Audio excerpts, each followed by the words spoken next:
بعد وعلى آله وأصحابه الذين أوفوا عهدا أما بعد فأعوذ بالله من الشيطان الرجيم بسم الله الرحمن الرحيم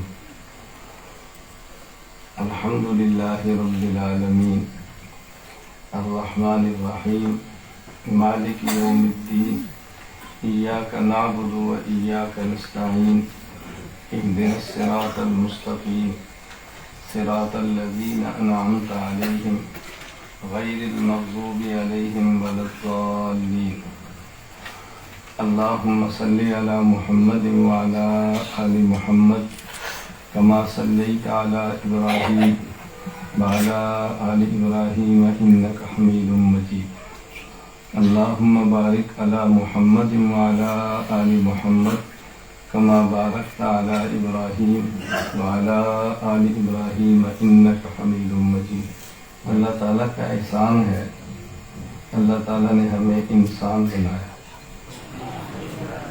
اللہ تعالیٰ کا مزید احسان یہ ہے کہ ہمیں مسلمان بنایا، اور اللہ تعالیٰ کا مزید احسان یہ ہے کہ حضور اکرم صلی اللہ علیہ وسلم کا امتی بنایا۔ اللہ تعالیٰ کا مزید احسان یہ ہے کہ ہمارا اہل علم کے ساتھ تعلق قائم فرمائے۔ ان چار نعمتوں میں سے ہر ایک نعمت ایسی ہے کہ جس کا شکر ادا کرنا چاہیے، اور ہر ایک نعمت بہت اہم ہے، ہر ایک نعمت بہت اہم ہے۔ جو مخلوقات ہمیں دنیا میں نظر آ رہی ہیں انہیں کہتے ہیں مرئی، مخلوق مرئی نظر آنے والی، اور جو مخلوق نظر نہیں آتی اسے کہتے ہیں مخلوق غیر مرئی۔ مرئی مخلوقات کی چار قسمیں ہیں، ایک ہے مخلوق مرئی اور ایک ہے مخلوق غیر مرئی۔ مرئی مخلوق کی چار قسمیں ہیں۔ تو جب طلباء ہیں تو طلباء میں تو طالب علمانہ باتیں کرنی چاہیے، جو لفظ بولوں گا میں اس کا مطلب بھی سمجھاؤں گا۔ شروع میں بس اوقات لوگ پریشان ہوتے ہیں اس لفظ کا تو ترجمہ ہمیں نہیں آتا۔ آپ طلباء ہیں، بات چھوٹے درجات کے ہیں، وہ نہیں سمجھتے، چھوٹے درجات کے طلباء عوام کی طرح ہیں، تو میں بیانات میں بھی عوام میں عربی اور اصطلاحی لفظ استعمال کرتا ہوں، اور عوام سے کہتا ہوں پہلے آپ لفظ سن لیں پھر میں اس کا مطلب سمجھا دوں، آپ لفظ سن کر پریشان نہ ہوں۔ اور ہمارے یہاں بس اوقات اہل علم کو گلہ ہوتا ہے کہ آپ عوام میں علمی بیان کیوں کرتے ہیں، تو میں کہتا ہوں بھی بیان کی دو قسمیں ہیں، یا علم والا یا جہالت والا، تو کون سا کریں؟ جی ہم علم والا کریں جو اشکال ہے کیوں کرتے ہیں، اور واحد جو جاہل ہے ان پر اشکال ہے کہ جاہلانہ باتیں کیوں کرتے ہیں، تو پھر عوام کو کیا دو گے؟ یہ فیصلہ کر لیں کہ عوام کو کیا بتانا، علم دینا یا جہالت دینی، یہ ہمارے اوپر خوش ہو جائیں ان کے اوپر خوش ہو جائیں، کہ ایک جگہ پر تو کھڑے رہیں۔ مخلوق جو مرئی ہے اس کی چار قسمیں ہیں۔ نمبر ایک جسم مطلق، نمبر ایک جسم مطلق، نمبر دو جسم نامی، نمبر تین متحرک بالارادہ، اور نمبر چار حیوان ناطق۔ کتنے قسمیں ہیں؟ چار۔ پہلی قسم ہے جس کا صرف جسم ہے، وہ تقسیم ہوتا ہے، متجزی ہے، مرکب ہے، صرف جسم ہے۔ میں جوہر کی بات نہیں کر رہا کہ وہ نظر نہیں آ رہا ہوتا، میں باتیں کروں جو صرف فرضی نہیں ہے، صاف صاف نظر آتی ہے۔ نمبر ایک جسم جیسے جمادات، پتھر، یہ لکڑی پڑی ہے، جمادات، لکڑی جب کٹ جائے تو جمادات کی طرح ہی ہوتی ہے۔ نمبر دو جسم نامی، وہ جسم جو بڑے، جیسے نباتات، درخت، سبزیاں، خضروات۔ نمبر تین متحرک بالارادہ، جسم بھی ہے، بڑھتا بھی ہے، اور اپنی مرضی سے دائیں بائیں آگے پیچھے چلتا بھی، جیسے حیوان۔ اور نمبر چار حیوان ناطق، جب حیوان کا ہاتھ متحرک بالارادہ بھی آ گیا، جس میں نامی بھی آ گیا، جسم بھی آ گیا، حیوان ناطق، تو جو مخلوق نظر آ رہی ہے مرئی، اس کی 4 قسمیں: نمبر 1 جسم مطلق، نمبر 2 جسم نامی، نمبر 3 متحرک بالارادہ، نمبر 4 حیوان ناطق۔ اس کی مثالیں: نمبر 1 جمادات، نمبر 2 نباتات، نمبر 3 حیوانات، نمبر 4 انسان حیوان ناطق۔ میں نے اس لیے آپ سے کہا کہ اللہ کا شکر ادا کریں کہ اللہ نے ہمیں انسان بنایا۔ اب یہ 3 قسمیں سمجھنا ہے تو انسان کیسے سمجھے؟ پتہ چلے نا کہ ان میں فرق کیا ہے۔ یہ جو پہلی 3 قسمیں ہیں، جمادات، نباتات، حیوانات، ان میں شعور ہے لیکن علم کی نعمت سے محروم ہے۔ انسان میں شعور بھی ہے، علم بھی ہے۔ جمادات، نباتات، حیوانات میں شعور ہے، علم نہیں ہے، اور انسان میں شعور بھی ہے اور علم بھی۔ اور یہ جملہ یاد رکھنا کہ انسان کا علم غیر معمولی ہے، غیر محدود نہیں ہے۔ انسان کا علم غیر معمولی ہے، غیر معمولی کا معنی بہت زیادہ، بہت۔ انسان کا علم غیر معمولی ہے، غیر محدود نہیں۔ غیر محدود علم اللہ کا ہے۔ علم انسان کے پاس بھی ہے، اللہ کے پاس بھی ہے۔ فرق کیا ہے؟ انسان کا علم غیر محدود معمولی ہے اور اللہ کا غیر محدود۔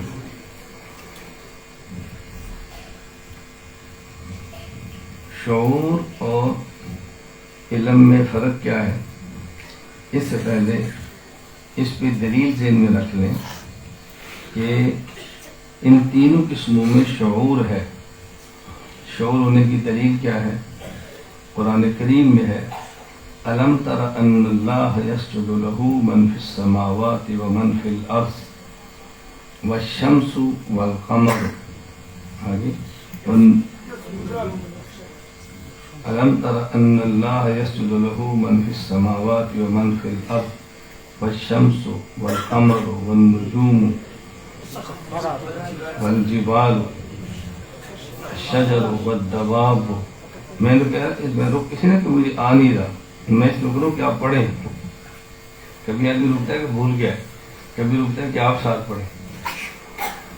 تب یہ جو شمس و قمر ہیں اور شجر و حجر ہیں، یہ اللہ کو سجدہ کرتے ہیں، یہ نص سے ثابت ہے، اس کا انکار نہیں کر سکتے۔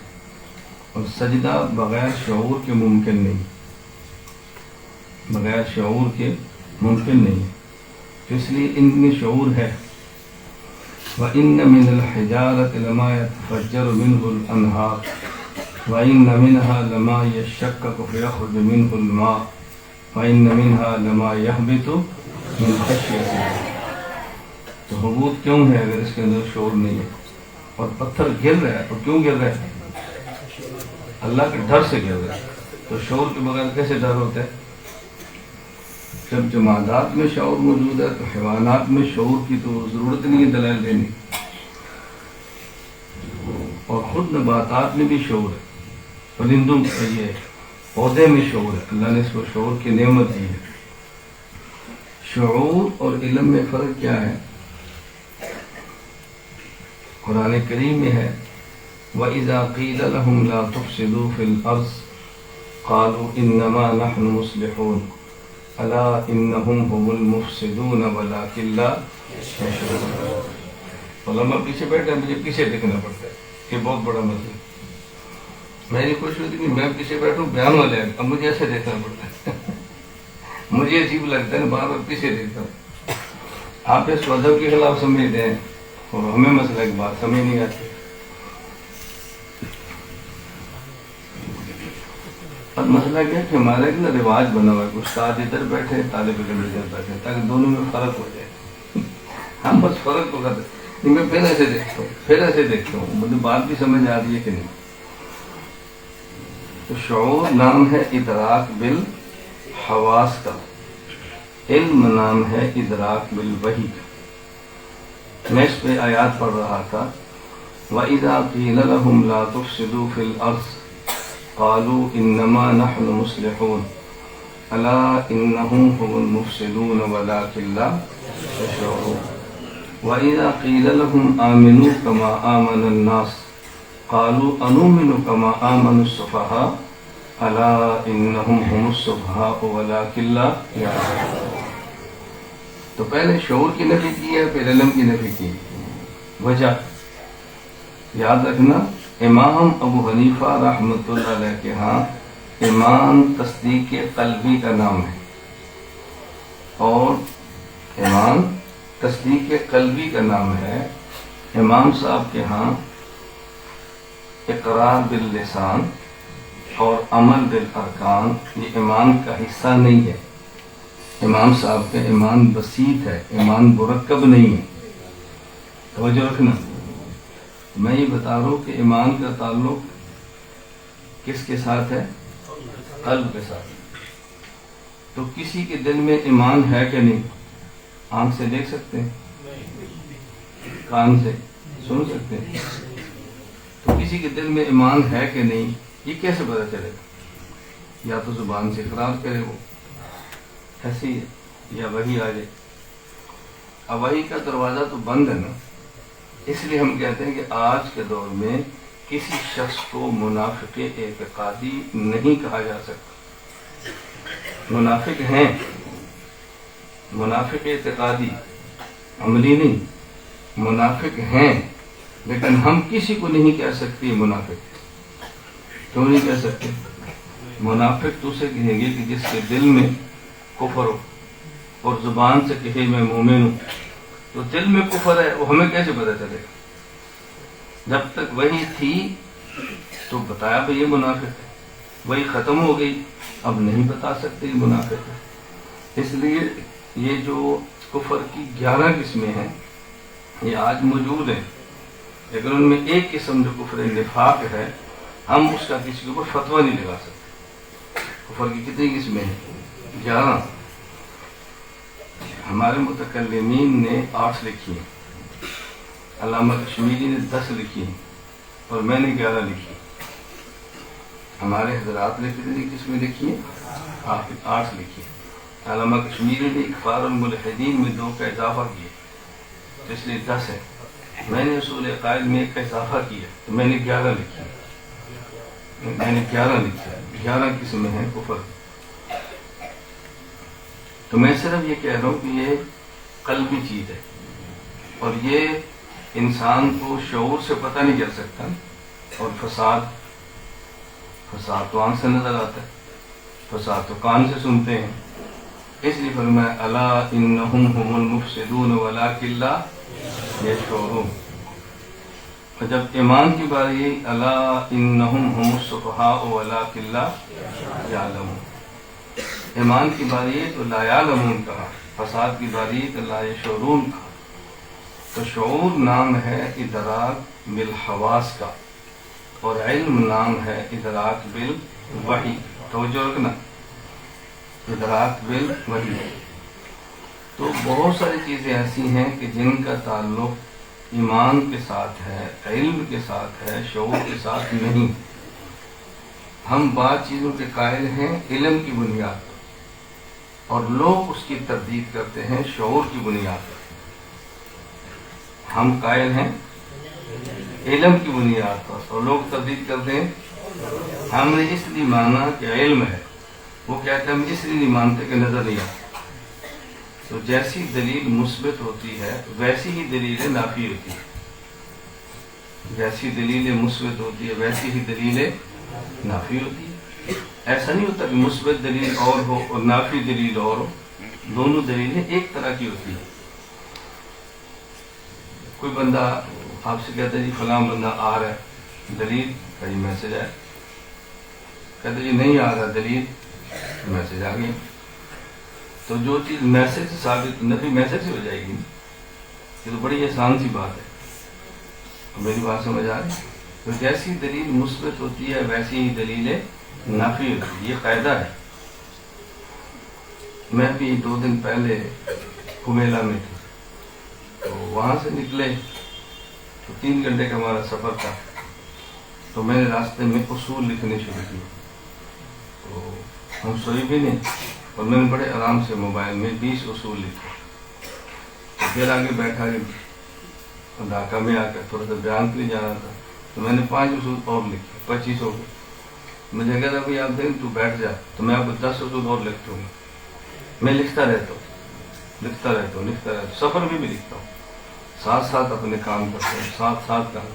ہم ڈھاکہ سے یہاں 3.5 گھنٹے میں پہنچے، تو میں 1 سیکنڈ بھی نہیں سویا، میرا وضو بھی نہیں ٹوٹا۔ کیوں؟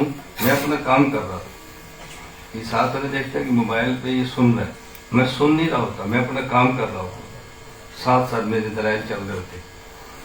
تو اس کے لیے پھر میں دیکھتا ہوں یہ کیا کہتا ہے، یہ کیا کہتا ہے، اس نے کیا کہا، فلاں نے کیا کہا، حق اور باطل سب کو میں سنتا رہتا ہوں درمیان میں، اس سے پھر ایک نتیجہ نکالتا ہوں۔ تو باقی مخلوقات میں میں مرئی کی بات کر رہا ہوں، شعور ہے، اور انسان میں شعور بھی ہے اور علم بھی ہے، لیکن علم اس کا غیر معمولی ہے۔ شعور اور علم میں کیا فرق ہے؟ شعور نام ہے ادراک بالحواس کا، اور علم نام ہے ادراک بالوحی۔ ایک بات سمجھ، میں اب اس کی مثال دیتا ہوں عقیدے کے حوالے سے۔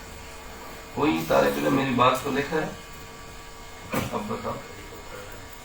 ریکارڈ نہیں، میں طلبہ جب شروع کرتا ہوں میں خود کہتا ہوں کہ لکھو، کاغذ قلم میں لکھو۔ میں تو خود ترغیب دے کے اپنی باتیں لکھواتا ہوں کہ ملنی نہیں ہے بات میں، توجہ رکھو۔ قرآن کریم میں ہے لا تقولوا لمن يقتل في سبيل الله اموات بل احیاء ولكن لا تشعرون۔ توجہ رکھیں، لا تقولوا لمن يقتل في سبيل الله اموات بل احیاء ولكن لا تشعرون۔ جو اللہ کے راستے میں قتل ہو جائیں ان کو مردہ نہ کہو بلکہ زندہ کہو۔ ہم کیا کہتے ہیں؟ بلکہ وہ زندہ ہیں۔ یہ لا تقولو کے بعد بل ہے، تو لا تقولو کے بعد بل ہو تو لا تقولو کی نفی ہوگی نا، تو لا تقولو کی نفی کیا ہے؟ قولو۔ ہم ترجمہ کرتے ہیں جو اللہ کے راستے میں قتل ہو جائے اس کو مردہ نہ کہو بلکہ وہ زندہ ہیں، نہیں، بلکہ ان کو زندہ کہو۔ ان کا زندہ ہونا عقیدہ نہیں ہے، ان کو زندہ کہنا عقیدہ ہے۔ ان کا زندہ ہونا عقیدہ نہیں ہے، ان کو زندہ کہنا عقیدہ ہے۔ قولوا احیاء، کہو ان کو زندہ۔ توجہ رکھیں، ولکن لا تشعرون۔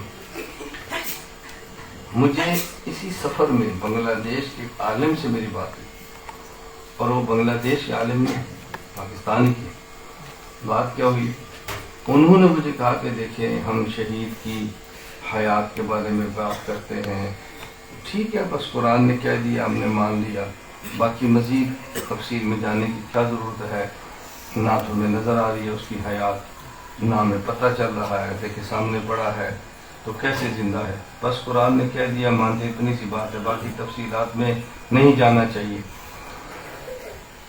میں نے کہا الجھن یہی ہے کہ جو لوگ شہداء کی حیات پہ اشکال کرتے ہیں ان کے اشکال کی بنیاد یہی ہوتی ہے کہ آپ کہتے ہو شہید زندہ ہے تو اس کی زندگی آنکھ سے نظر نہیں آتی، اس کی زندگی کان سے محسوس نہیں ہوتی، اس کی زندگی ہاتھ لگائیں تو پتہ نہیں چلتا۔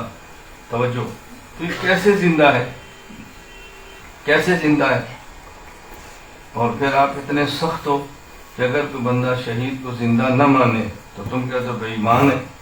ہم تو کہتے ہیں بے ایمان، جو شہید کو زندہ نہ مانے وہ کون ہے؟ بے ایمان ہے، ہم تو کہتے ہیں۔ تو کہتے ہیں دیکھیے زندہ ہے لیکن پتہ نہیں چل رہا۔ پھر آپ کہتے ہیں جی عالم برزخ میں، کہاں برزخ میں؟ ہم بھی ادھر ہیں، شہید بھی ادھر ہے، اسی زمین پر ہیں، تو دونوں ایک ہی جگہ پر ہیں، کیا فرق ہے ہم میں ان میں؟ دنیا کیسے بدل گئی؟ اسی دنیا میں وہ ہیں، اسی میں ہم ہیں، اسی میں شہید ہے، اسی میں تو ہم بیٹھے ہیں۔ بات اچھی طرح سمجھ لیں، یہ بات اچھی طرح سمجھنا۔ میں نے کہا ہم نے جو شہید کو زندہ مانا ہے اس وجہ سے نہیں کہ اس کی حیات کو آنکھ سے دیکھا ہے، اس وجہ سے نہیں، اس وجہ سے نہیں کہ اس کی حیات کو ہم نے اپنے کان سے محسوس کیا ہے، کان ساتھ لگائیں تو آواز آتی ہو، اس وجہ سے نہیں کہ ہم نے ہاتھ لگایا تو اس کی نبض چل رہی تو ہمیں پتہ چلا ہے۔ ہم نے شہید کو جو زندہ مانا ہے وہ شعور کی وجہ سے نہیں مانا، ہم نے شہید کو زندہ مانا ہے تو علم کی وجہ سے مانا ہے، شعور کی وجہ سے نہیں بلکہ علم کی وجہ سے۔ شعور کا معنی کیا ہے؟ ادراک بالحواس، اور علم کا معنی ادراک بالوحی۔ ہم نے شہید کو زندہ شعور کی وجہ سے نہیں مانا، ہم نے شہید کو زندہ علم کی وجہ سے مانا ہے۔ اگر آپ زندہ نہیں مانتے تو شہید کے زندہ نہ ہونے پر شعور پیش نہ کرو، شہید کے زندہ نہ ہونے پر علم پیش کرو۔ جیسی دلیل مثبت ہوگی ویسی دلیل نافی ہوگی۔ ہم نے اس لیے زندہ مانا کہ اس کے زندہ ہونے پر وحی آئی ہے۔ آپ کہتے ہیں زندہ نہیں ہے تو آپ وحی پیش کرو، زندہ نہیں ہے آپ حدیث پیش کرو، وحی غیر مطلوب پیش کرو۔ ہم نے تو وحی پیش کی ہے نا، تو ہم نے شہید کی حیات کے ہم قائل ہیں، یہ قائل ہم علم کی وجہ سے ہیں، شعور کی وجہ سے۔ تو اللہ کے تو علم میں تھا نا، اللہ کے تو علم میں تھا کہ فتنے آنے ہیں اور انہوں نے اس کا انکار شعور کی بنیاد پہ کرنا ہے، تو اللہ نے فرمایا وَلَٰكِن لَا تَشْعُرُونَ۔ شہید زندہ ہے لیکن تمہیں شعور نہیں ہے، یہ پہلے بتا دیا کہ تمہیں شعور نہیں ہے، تو اللہ نے وَلَٰكِن لَا تَشْعُرُونَ فرمایا ہے، وَلَٰكِن لَا تَعْلَمُونَ نہیں فرمایا۔ جو چیز شعور سے ثابت ہو، کوئی بندہ اس کے خلاف کرے تو اس کو کیا کہتے ہیں؟ اور جو چیز علم سے ثابت ہو، کوئی بندہ اس کے خلاف کرے تو اس کو کیا کہتے ہیں؟ یہاں پانی پڑا ہوا ہے، ہم ایک بندے کو ادھر بھی بات سنو، وہ آگے آتا ہے اور پاؤں لگتا ہے، پانی گر جاتا ہے۔ تو یہ پانی آنکھ سے نظر آنا تھا نا، پانی آنکھ سے نظر آنا، تو کسی آدمی نے پاؤں لگا اس کا پانی گر گیا تو ہم اسے کہتے ہیں کہ تو بے ایمان ہے، تجھے پانی نظر نہیں آ رہا، یہ کہتے ہیں۔ ہم کیا کہتے ہیں؟ تو اندھا ہے، تجھے پانی نظر نہیں آ رہا، یہ کہتے تو اندھا ہے، تجھے پانی نظر نہیں آ رہا، خودے کو لے کر دیا۔ اب ان کو کون سمجھائے، پورا بیان خراب کر دیا پانی پہ۔ توجہ رکھیں بھائی، ایک بندہ پانی گر جائے تو اس کو یہ نہیں کہتے تو بے ایمان ہے، اسے یہ کہتے ہیں کہ تو اندھا ہے، پانی نظر نہیں آ رہا۔ کیا ہو رہا ہے؟ ساجی کچھ نہیں، ڈھورا ہے تو سنتا نہیں ہے، یہ سن کیا ہو رہا ہے۔ تو جو سننے والی چیز کی نفی کرے اسے تو بے ایمان کہتے ہیں یا بہرا کہتے ہیں؟ معلوم ہے جو چیز شعور سے ثابت ہو، جو اس کو نہ مانے اس کے لفظ اور ہوتا ہے، اور جو علم سے ثابت اس کو نہ مانے اس کے لیے لفظ اور ہوتا ہے۔ ایک آدمی، توجہ رکھیں، سویا ہوا ہے، ایک آدمی سویا ہوا ہے، میں کہتا ہوں زندہ ہے، کوئی کہتا ہے نہیں، میں کہتا ہوں تیرا ہاتھ شل ہو گیا ہے، ہاتھ لگا، کیا کہتے ہیں؟ ہاتھ شل ہو گیا، زندہ ہے، یہ تو نہیں کہتے تو بے ایمان ہے، ہاتھ لگا کے دیکھ۔ بات سمجھ آ رہی؟ ایک آدمی سویا ہے اور ایک آدمی کہتا ہے زندہ نہیں، ہم کہتے ہیں اندھا ہے، اس کا پیٹ اوپر نیچے ہو رہا ہے، اندھا ہے، تجھے نظر نہیں آ رہا، یہ کہیں گے نا۔ کان لگا، تو بہرا ہے، تجھے سانس نہیں آ رہا، کان تیرا کیا کہہ رہا ہے؟ تو ایک آدمی زندہ سوئے ہوئے کو زندہ نہ مانے، اسے کہیں گے تو بہرا ہے، اسے کہیں گے تو اندھا ہے، اسے کہیں گے تیرا ہاتھ شل ہو گیا ہے، اور جو شہید کو زندہ نہ مانے اسے کہیں گے تو بے ایمان۔ تو جو نائم کی حیات کا انکار کرے اسے بہرا کہیں گے، اسے بہرا کہیں گے، اندھا کہیں گے، اور جو شہید کی حیات کا انکار کرے اسے بے ایمان کہیں گے، کیونکہ نائم کی حیات شعور سے ثابت ہے اور شہید کی حیات علم سے ثابت ہے۔ علم کے انکار کا حکم اور ہوتا ہے، شعور کے انکار کا حکم اور ہوتا ہے۔ اگلی بات سمجھیں، شہید زندہ بھی ہے اور ہمیں پھر بھی اس کی حیات کا پتہ کیوں نہیں چلتا؟ شہید زندہ بھی ہے اور ہمیں اس کی حیات کا شعور سے پتہ کیوں نہیں چلتا؟ وجہ، انسان دو چیزوں کا نام ہے، نمبر 1 جسم اور نمبر 2 روح۔ وَلَقَدْ خَلَقْنَا الْإِنسَانَ مِنْ صَلْصَالٍ مِنْ حَمَإٍ مَسْنُونٍ فَإِذَا سَوَّيْتُهُ وَنَفَخْتُ فِيهِ مِنْ رُوحِي فَقَعُوا لَهُ سَاجِدِينَ۔ کہ میں نے یہ نہ کہ شاید بھول گیا درمیان میں، جو بات ثابت ہے میں وہی آیت پڑھوں گا نا، کہ مجھے صاحب وضاحت کرنی پڑتی ہے کہ بعد میں یہ دفعہ دخل مقدر کرتا ہوں، اس لیے نہیں کہ اس کو قرآن بھی نہیں آتا ہے، چھوڑ رہا ہے۔ وَلَقَدْ ختم آپ نہیں کریں گے، صاحب باقی تو کرتے ہیں، میرا تو میں بڑی کھل کے باتیں کہتا ہوں۔ وَلَقَدْ خَلَقْنَا الْإِنسَانَ مِنْ صَلْصَالٍ مِنْ حَمَإٍ مَسْنُونٍ، انسان کو اللہ نے مٹی سے بنایا، اور فَإِذَا سَوَّيْتُهُ وَنَفَخْتُ فِيهِ مِنْ رُوحِي، پھر اللہ نے اس میں روح کو ڈالا۔ تو انسان دو چیزوں کا نام ہے، نمبر 1 مٹی کا بنا جسم اور نمبر 2 آسمانی روح، یہ انسان ہے۔ اب ان کا تعلق ہے تو انسان زندہ ہے، تعلق نہیں ہے تو انسان مردہ ہے۔ انسان ماں کے پیٹ میں پہلے کیا ہوتا ہے؟ مردہ۔ ثم احیاکم، یہ ثم احیاکم کا معنی کیا ہے؟ تعلق قائم ہو گیا۔ اب بات سمجھ لیں، ثم یمیتکم، پھر موت آ گئی، اس کا معنی تعلق ٹوٹ گیا ہے۔ تو جسم اور روح کا تعلق جڑتا ہے تو حیات ہوتی ہے، ان کا تعلق نہیں ہوتا تو موت ہوتی۔ توجہ رکھنا، روح اور جسم کا تعلق 3 قسم کا ہے۔ نمبر 1 تعلق تصرف، نمبر 1 تعلق تدبیر، نمبر 3 تعلق حیات۔ نمبر 1 تعلق تصرف کا معنی کہ روح کے تعلق کی وجہ سے جسم اپنی مرضی سے کام کرتا ہے۔ میں بول رہا ہوں، میں چپ ہو جاتا ہوں، پی لیتا ہوں، کھا لیتا ہوں، چل لیتا ہوں مرضی سے، یہ تصرف ہے۔ نمبر 2 تعلق تدبیر، کہ جسم روح کے تعلق کی وجہ سے خود بخود کچھ کام کرتا ہے، خود بخود بغیر اختیار کے خود بخود کچھ کام کرتا ہے، اسے کہتے ہیں تعلق تدبیر۔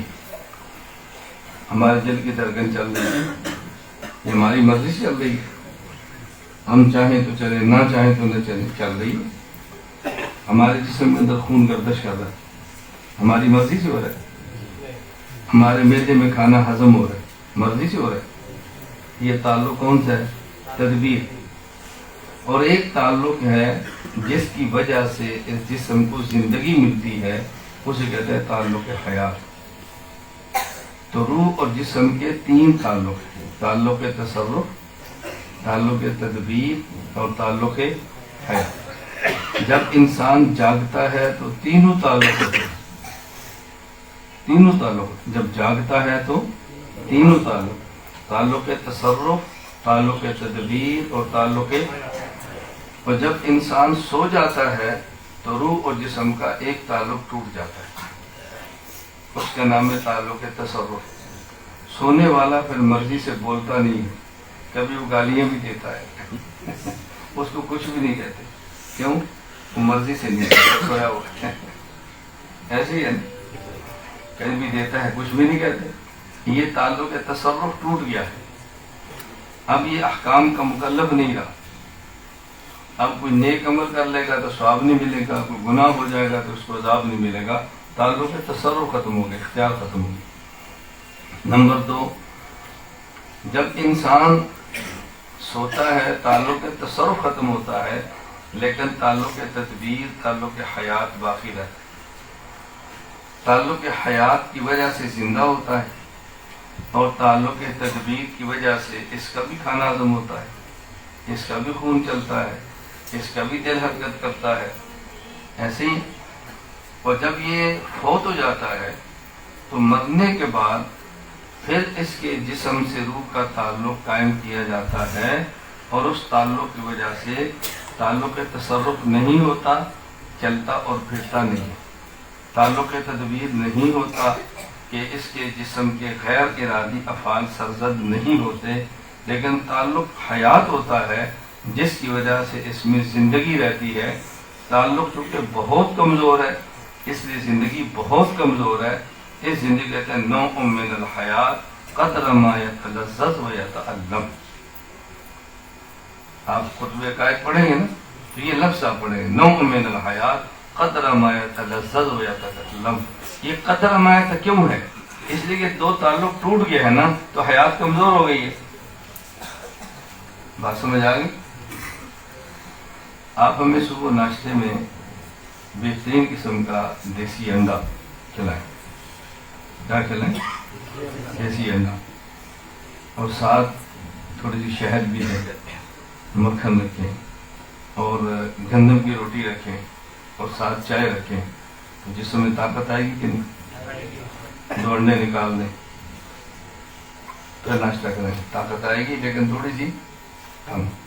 یہ شاید روٹی بھی نکال لیں، صرف چائے کا کپ پلائیں تو پھر اب اتنی ہوگی کہ ہم 1 گھنٹہ درس دے دیں، اتنی نہیں ہوگی کہ 3 گھنٹے قرض کر تقریر بھی تو پلائے بھی آپ چائے اور بیان بھی آپ کہیں کرے جاتا، ایسا تو نہیں ہوتا۔ اس لیے میں کسی ملک میں جاتا ہوں، میں کہتا ہوں جیسا بیان کرانا ہے ویسا کھانا کھلاؤ، جیسا بیان کرانا ویسا کھانا کھلاؤ، بس ویسا کھانا کھلاؤ۔ یہ کھانے کا معنی نہیں سمجھتے، یہ کھانے کا معنی سمجھتے کہ 10 ڈشیں رکھو، 10 ڈشیں نہیں رکھو، 1 رکھو، طاقت والی رکھو۔ میری بات سمجھتے؟ 1 رکھو لیکن طاقت رکھو۔ میرے پاکستان میں بہت بیان ہوتا، آپ سوچ نہیں سکتے۔ اس کی وجہ نمبر 1 خرچہ نہیں، اتنے پیسے دو کچھ بھی نہیں، فلاں چیز کھلاؤ کچھ بھی نہیں، رہنے کا انتظام کیسا ہو کچھ بھی نہیں، تو کتنا آسان ہے۔ اور بیان جس موضوع پہ چاہو، جس موضوع پہ، یہ نہیں کہ میرا یہ موضوع، جس موضوع پہ چاہو، کتنی عجیب بات ہے، جس موضوع پہ چاہو بیان کرا لو، اور جتنی دیر کرا لو، اور جس وقت کرا لو، رات 1، یعنی بعض بیان میرے رات کو 4 بجے شروع ہوتے ہیں اور بیان کی آواز فجر کی اذان شروع ہو جاتی ہے۔ یہ میں جھوٹ نہیں بول رہا، ریکارڈ پر موجود ہے، میڈیا پر اٹھائیں، لوگ بیٹھ کے سنتے ہیں۔ تب بتاؤ جلسے ہوں گے یا نہیں؟ خوراک میری کیا ہوتی ہے؟ میزبان سے نہیں کھاتا، کیوں؟ میں سمجھتا ہوں کہ میزبان کا جلسہ ہے، بہت علماء بلائے ہیں، بہت لوگ جمع ہیں، یہ اتنے بندوں کے لیے کھانا نہیں بنا سکتا جو کھانا میں اپنے گھر میں کھاتا ہوں۔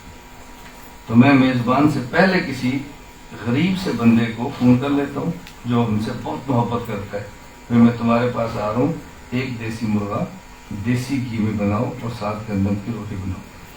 ایک گاؤں سے دیسی مرغا کیا مسئلہ ہے؟ گندم کی روٹی کیا مسئلہ ہے؟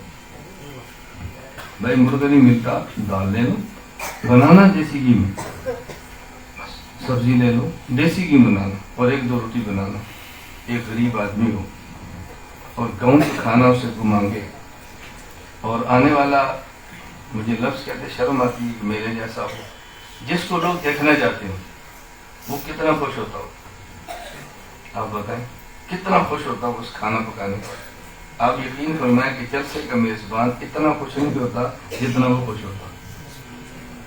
جلسے کا میزبان بس اوقات مجبور ہو کے کھلاتا ہے کہ نہ کھلائے تو ناراض ہو جائیں گے، اور وہ مجبور ہو کر نہیں کھلا رہا، وہ خوش ہو کر کھلا رہا ہے۔ مولانا صاحب اللہ خوش رکھے، کیا اس کی والدہ، کیا اس کی بہنیں، کیا اس کی عورتیں، وہ سب ایک گھر میں جشن مچ جاتا ہے کہ ہمارے گھر آ رہے ہیں۔ تو میزبان سے کھانا بھی نہیں ہے، پیسے کی ڈیمانڈ بھی نہیں ہے، موضوع کی ڈیمانڈ بھی نہیں ہے، وقت بھی نہیں ہے۔ میں کہتا ہوں جب کراؤ، میری طرف سے کوئی گلا نہیں، بس مجھے بتا دو بیان کب کرا۔ مجھے یہ نہ کرنا کہ 2 گھنٹے بٹھانا، اس سے مجھے تکلیف ہوتی ہے، مجھے بتا دو کتنے بجے ہے، میں پورے وقت پر آپ کی اسٹیج پر ہوں گا، مجھ سے آپ کو رابطہ کرنے کی کوئی ضرورت نہیں، پورے وقت پہ جاتا ہوں۔ مجھ سے تو بندہ تاریخ لے لے اور پھر فون کرے تو میں پوچھتا ہوں کیوں فون کیا، یار یاد دہانی کرانی ہے، تو میں مزاح میں کہتا ہوں بھائی 1000 کا لوڈ میرے موبائل میں ڈال دو، چپ۔ میں نے کہا کیا مسئلہ، کیوں شرمندہ ہو گئے؟ میں نے کچھ اس سے مانگے ہیں، میں تجھے سمجھانا چاہتا ہوں کہ میرے پاس ڈائری ہے، میں نے خریدی ہے، اس ڈائری پہ لکھا ہے تو اس سے وعدہ کیا ہے، اگر میں نہ آیا تو قیامت کو اس کا جواب کون دے گا؟ تو دے گا، تو میرے ذمہ آنا، کیا ضرورت ہے فون کرنے کی؟ بس آپ اپنا کام کرو، ہمیں فون نہ کرو۔ میرا کوئی عذر ہوا تو میں آپ کو اطلاع کر دوں گا، کوئی آپ کا عذر ہو جلسہ کینسل تو آپ مجھے اطلاع کر دیں، جب تک اطلاع نہیں فائنل ہے ہمارے، آپ جلسے کی تیاری بتائیں کتنا آسان، تو کیوں جلسے نہیں ہوتے؟ اس لیے لوگ بلاتے ہیں، بہت زیادہ بلاتے ہیں۔ خیر میں بات سمجھا رہا تھا، آپ سمجھ گئے جسم اور روح کا تعلق 3 قسم کے، نمبر 1 تعلق تصرف، نمبر 2 تعلق تدبیر، نمبر 3 تعلق۔ شہید کی روح کا جسم سے جو تعلق ہے تعلق تصرف نہیں ہے، اگر تعلق تصرف ہوتا یہ لیٹا نہ ہوتا، اٹھ کے دشمن کو مارتا۔ یہ جو لیٹا پڑا ہے تعلق تصرف، اور ہم کیا کہتے ہیں زندہ ہے تو لڑتا کیوں نہیں؟ زندہ ہے تو لڑے نا، کیوں نہیں لڑتا؟ بھائی تعلق تصرف نہیں ہے، کیوں لڑے گا؟ اب سمجھئے، شہید زندہ ہے، تعلق تدبیر نہیں ہے، زندہ ہے تو دیکھتا کیوں نہیں؟ زندہ ہے تو سانس کیوں نہیں لیتا؟ بھائی اس کے لیے تعلق تدبیر چاہیے تھا، وہ ٹوٹ گیا ہے، پھر بھی زندہ ہے کیوں؟ تعلق حیات قائم، تعلق اور تعلق حیات کے قائم ہونے پر دلیل کیا ہے؟ اس کو قرآن نے احیا کہا ہے، اور حج بغیر روح کے تعلق ہے ہی نہیں، اس لیے ہم اس کو تعلق حیات مانتے ہیں۔ بات سمجھ آ رہی؟ باقی یہ جو اشکال رہتا ہے کہ جی وہ زندہ ہے لیکن برزخ میں ہے، یہاں نہیں ہے، یہ ہم جواب دیتے ہیں لیکن سمجھتے نہیں ہیں۔ ہم جواب دے لیتے ہیں لیکن بیٹا وہ زندہ ہے، یہاں نہیں ہے، برزخ میں ہے۔ وہ بیٹا کہتا ہے وہ ادھر ہی پڑا ہوا ہے کہاں برزخ میں ہے؟ نہیں بیٹا تو نہیں سمجھتا، برزخ میں ہے ہمارے اکابر وہی فرماتے ہیں، ان کو نہیں پتا تھا، تجھے زیادہ پتا ہے۔ یہ ہمارے دلائل ہوتے ہیں۔ ہمارے بچے کیوں نہیں مطمئن ہوتے؟ ہمارے دلائل کیا ہوتے ہیں؟ تو اکابر سے زیادہ جانتے، ان کو حدیث نہیں آتی تھی، یہ دلائل ہوتے ہیں۔ ان دلائل سے کون مطمئن ہوگا؟ کون ان سے مطمئن ہوگا؟ بات اچھی طرح سمجھے، برزخ کا معنی سمجھے، برزخ کسے کہتے ہیں؟ معنی سمجھ لیں، سب اشکال کرتے ہیں۔ سجین سے علیین تک مکان ہو، سجین سے علیین تک۔ اب پتہ میں کیوں کہ طلبہ لکھے، میں کیوں کہتا تھا لکھے، علیین سے سجین تک مقام ہو، مکان، اور موت سے لے کر حشر تک زمان ہو، اس کا نام برزخ۔ برزخ کسے کہتے ہیں؟ سجین سے لے کر علیین تک مکان ہو اور موت سے لے کر حشر تک کا زمان ہو، یہ ہے برزخ۔ ہم یہاں اسی زمین پر ہیں، مرا ہوا بھی کسی زمین پر پڑا ہوا ہے، ہم برزخ میں نہیں ہے، وہ برزخ میں۔ کیوں؟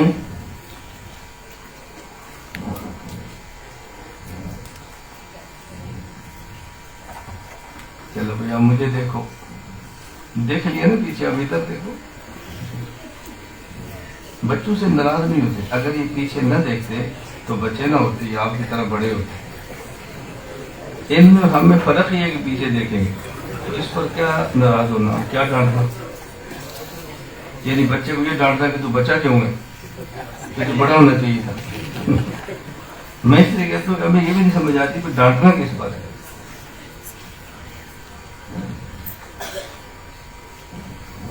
کل نہ پرسوں دوپہر کو ڈھاکہ شہر میں ایک سیمینار تھا اور ہال کے اندر تھا، تو مجھ سے پہلے ایک بیان تھا خطیب کوئی پاکستان کے تھے، میں نام بھی نہیں لیتا، اشارہ بھی نہیں کرتا کہ اچھا نہیں لگتا، تو جو کہ بیان ایسا تھا کہ اس میں بچے بیٹھے تھے، اوپر کے حال میں عورتیں بیٹھی تھیں اور جنٹل مین بیٹھے تھے. ایسے موقع پر بیان میں ہم علماء کی ٹون تھوڑی سی بدلتی ہے، تھوڑی سی نرم ہو جاتی ہے، سٹائل بدلتا ہے دنیا دار سننے. تم پر بیان میں کہہ رہے تھے بھی آپ بچے کو مارتے ہیں، تربیت کیسی ہوگی؟ حضرت لقمان علیہ السلام قرآن میں کہتا ہے وَإِذْ قَالَ لُقْمَانُ لِابْنِهِ وَهُوَ يَعِظُهُ، باپ کو باز کرنا چاہیے، سمجھانا چاہیے، نصیحت کے انداز میں ہو. یہ سٹائل ہوتے ہیں نا، نصیحت کے انداز میں ہو، یہ ڈانٹنے کے انداز میں نہ ہو، یہ مارنا نہ ہو، یہ قرآن کی روح کے خلاف ہے. تو مجھے اندر تو عجیب ہو رہا تھا لیکن میں کیا کہوں اس کو. خیر میرا بیان تھا، میں چاہ رہا تھا کہ ایسا موقع ہو کہ میں کوئی بات سمجھاؤں. تو میں نے لوگوں سے پوچھا، میرا ایک سوال ہے، اس کائنات کے سب سے زیادہ شفیق مہربان انسان کون ہے؟ بتاؤ بھائی، ہر کسی کو پتہ ہے اس کائنات کے سب سے شفیق اور مہربان انسان کون ہے؟ رسول اللہ صلی اللہ علیہ وسلم. ایسے ہی حضور سے زیادہ نرم کون ہوگا؟ اللہ کے نبی سے زیادہ نرم کون ہوگا؟ اور دنیا میں سب سے زیادہ جو ڈنڈورا ہے ایک عورتوں کا اور ایک بچوں کا. میں اس کا مخالف نہیں ہوں، خواتین کے حقوق بھی ہیں، بچوں کے بھی. سب سے زیادہ دنیا میں ہائی لائٹ عورتوں کے حقوق، بچوں کے حقوق. اور قرآن کریم عورت کے بارے میں کیا کہتا ہے؟ فالصالحات قانتات حافظات للغیب بما حفظ اللاتي تخافون نشوزهن فاعظوهن واہجروهن فی المضاجع واضربن. اس کو نکالو، قرآن اس کو نکالو، واضربوهن کو نکالو، واعظوهن کو تو پہلے ہو گیا. قرآن کیا کہتے ہیں؟ واضربوهن. یہ کس کے بارے میں؟ عورت. اور حدیث کیا ہے؟ مروا اولادکم بالصلاۃ وهم ابناء 7 واضربوہم علیہا وهم ابناء 10. یہ تو حضور فرما رہے ہیں صلی اللہ علیہ وسلم. آپ کون سی شفقت کی باتیں کر رہے ہیں؟ اور یہ کون نبی ہے؟ لقد جاءکم رسول من انفسکم عزیز علیہ ما عنتم حریص علیکم بالمؤمنین رؤوف الرحیم.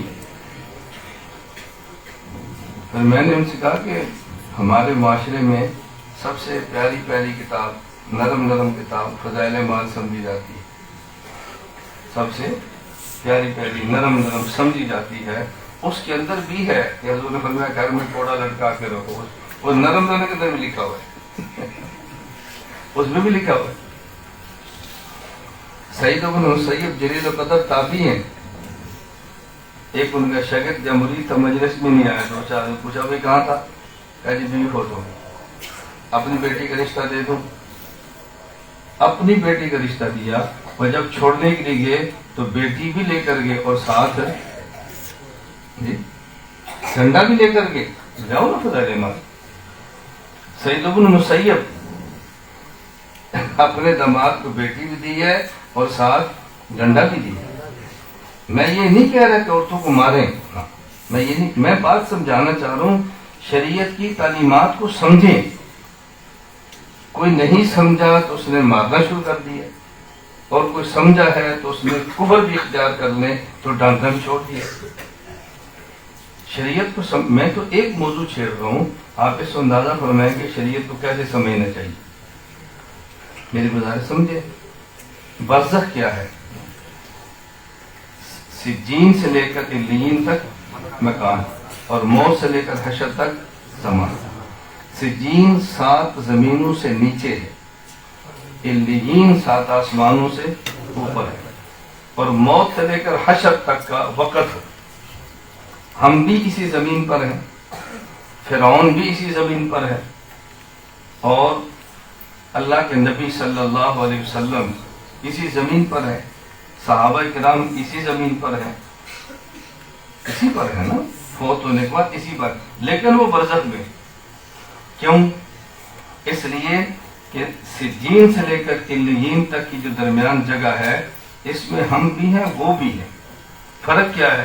موت کے بعد کا زمان ان کو ملا ہے، ہمیں نہیں ملا۔ تو برزخ کے لیے صرف مکان نہیں چاہیے، برزخ کے لیے مکان جمع زمان چاہیے۔ تو یہ جو لوگ اشکال کرتے ہیں کہ برزخ میں عذاب اور ادھر ہی پڑے ہیں، اس کا معنی ہے کہ ان کو برزخ کا معنی نہیں آتا۔ پھر جملہ کھا کر تو بیانات میں ان کو نہیں آتا تو اعتراض کرتے ہیں، ہمیں نہیں آتا تو ہم جواب نہیں دیتے، دونوں ہی ایک جیسے۔ ان کو نہیں آتا تو اعتراض کرتے ہیں اور ہمیں نہیں آتا تو جواب نہیں دیتے۔ اب بات سمجھ لیں، یہ برزخ ہے۔ میں ایک برزخ پر اور بات کہہ دوں۔ برزخ کا معنی ہے پردہ، اور ایک برزخ ہے دنیا میں، ایک برزخ ہے موت کے بعد۔ دنیا میں پردے کا قانون الگ ہے اور موت کے بعد پردے کا قانون الگ ہے۔ دنیا میں پردہ آگے ہوتا ہے اور موت کے بعد پردہ پیچھے ہوتا ہے۔ دنیا میں پردہ آگے ہوتا ہے اور موت کے بعد پردہ توجہ رکھیں۔ ہم اپنی والدہ کو لے کر، میں اپنی والدہ کو لے کر ڈاکٹر کے پاس جاتا ہوں، میری والدہ نے برقع پہنا ہوا ہے، اس کا معنی ہے کہ میری والدہ پردے میں ہے۔ میری والدہ کا چہرہ ڈاکٹر کو نظر نہیں آ رہا، کیوں؟ میری والدہ پردے میں ہے۔ ڈاکٹر کا چہرہ میری والدہ کو نظر آ رہا ہے، کیوں؟ کہ ڈاکٹر پردے میں نہیں ہے۔ تو پردے میں ایک تو اصول سمجھ آ گیا، جو پردے میں ہو وہ مخفی ہوتا ہے، اور جو پردے میں نہیں ہوتا، پردے والا اس کو دیکھ لے، یہ پردے کے خلاف ہے۔ یہ اصول سمجھ آ گیا نا بھائی؟ جو پردے میں ہے اگر وہ نظر آ جائے تو پردے کے خلاف ہے، اور جو پردے میں ہے وہ اس کو دیکھ لے جو پردے میں نہیں ہے تو پردے کے خلاف ہے۔ میری والدہ کو ڈاکٹر دیکھ لے تو اس کا معنی ہے کہ میری والدہ کا پردہ ٹھیک نہیں ہے، دوپٹہ ہے، کمزور ہے، باریک چادر ہے، جالیوں والی ہے، صحیح پردہ نہیں ہے۔ اور اگر میری والدہ پردے میں سے ڈاکٹر کو دیکھ لے تو یہ پردے کے خلاف نہیں۔ اگر میری امی کہہ دے تو کس ڈاکٹر کے پاس لے کر گیا، اس کی تو اتنی بڑی بڑی مونچھیں تھی، کیسا تھا؟ تو میں کہوں امی تم نے پردہ کیا ہوا نہیں تھا، کیسے دیکھ لیا؟ امی کہے کہ بیٹا میں نے پردہ کیا، ڈاکٹر نے تو پردہ نہیں کیا ہوا تھا۔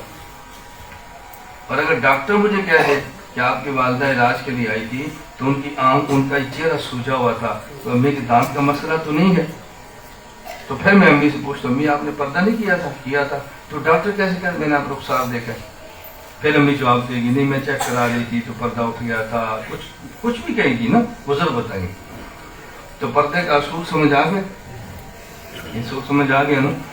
جو پردے میں ہو وہ نظر نہیں آتا، اس کے حالات کا پتہ نہیں چلتا، اور پردے میں جو شخص نہیں اس کے حالات کا پتہ چل جائے تو پردے کے خلاف نہیں۔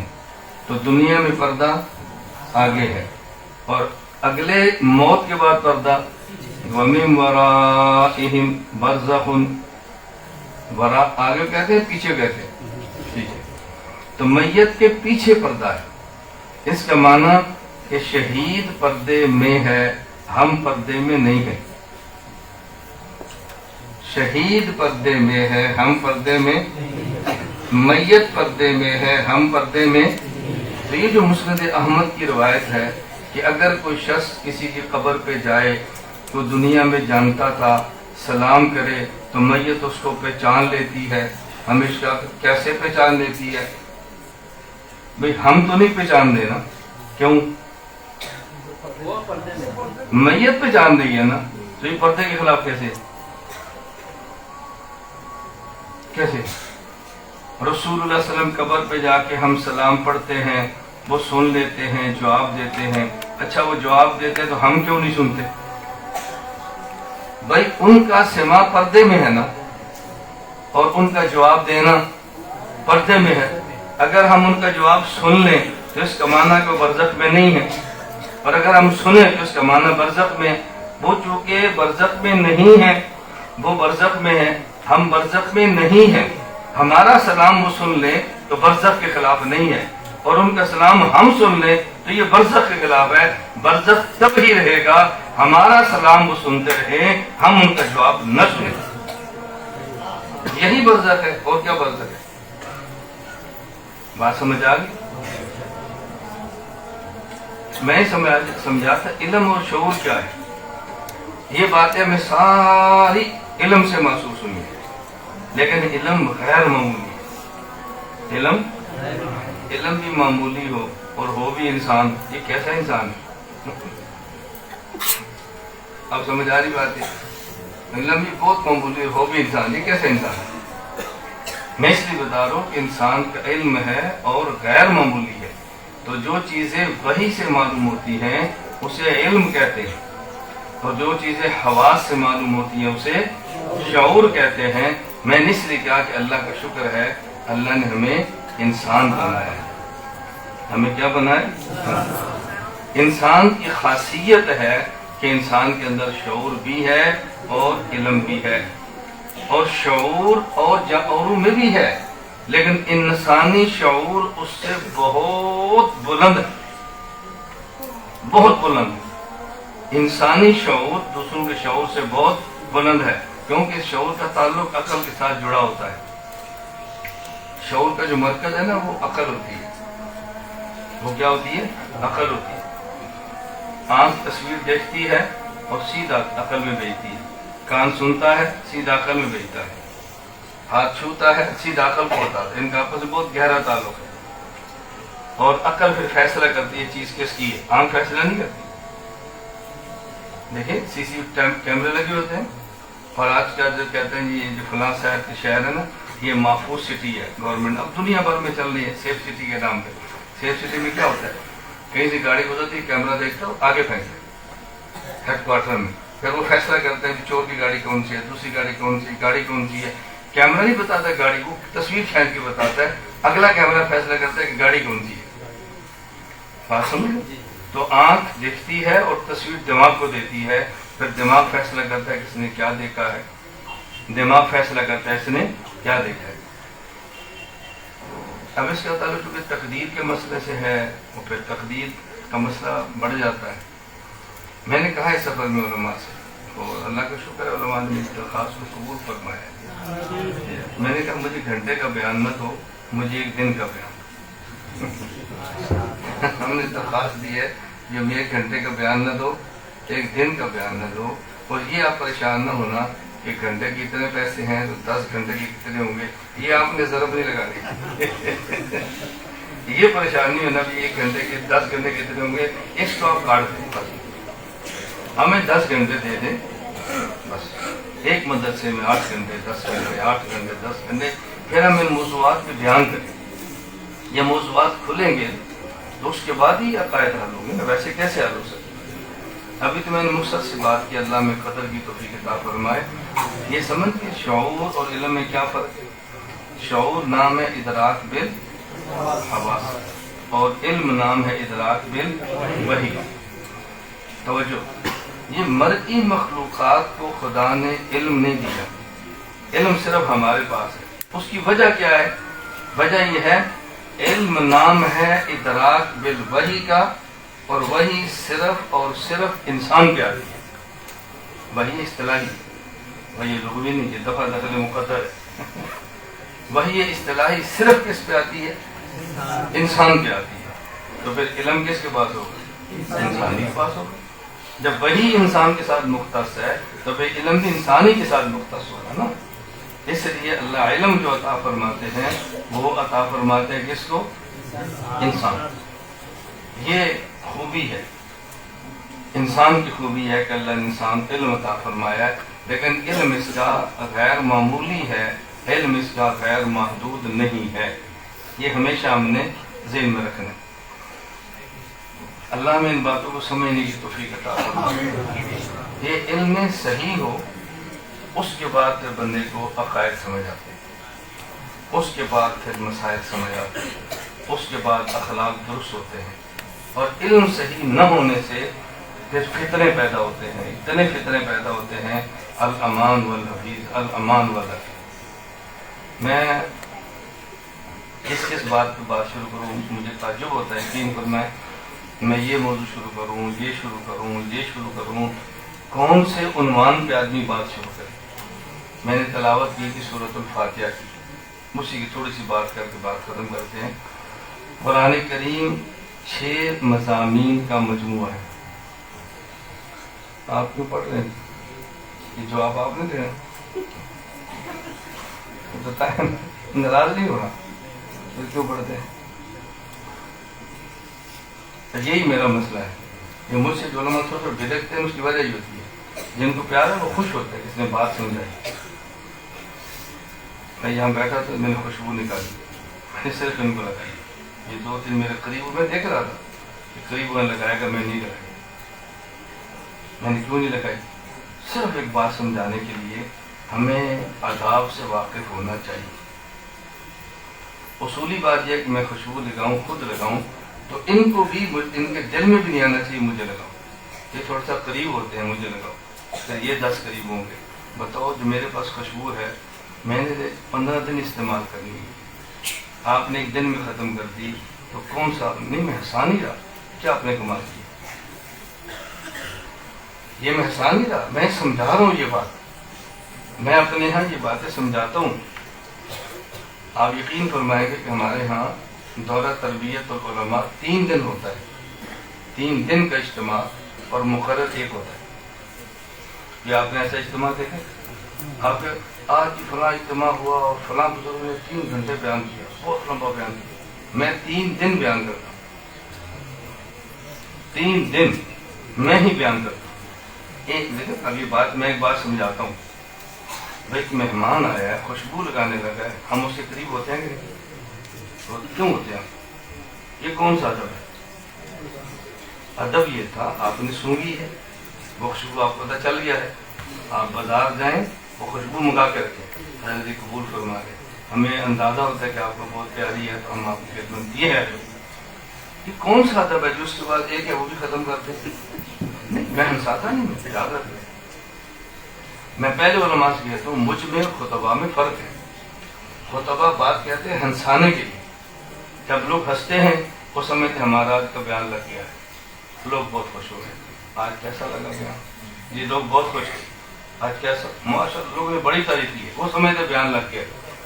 میں نہیں سمجھتا تعریف کی ہے کہ نہیں، میں کبھی بھی نہیں پوچھتا، وہاں بنگلہ دیش میں سے کسی میزبان سے پوچھے، میں نے کبھی پوچھا ہو کہ آج کے بیان میں کیا تاثر ہے، میں اپنے ضمیر سے پوچھتا ہوں کہ میں نے بات ٹھیک کی ہے، ٹھیک ہی ہے، بس ان کے تعصب سے کیا ہوگا؟ اگر آپ کے تعصب پر میں چلوں گا میں کبھی بھی حق بیان نہیں کر سکتا، یہی مرض رہے گی کہ یہ خوش ہیں کہ نہیں خوش ہیں کہ نہیں خوش ہیں۔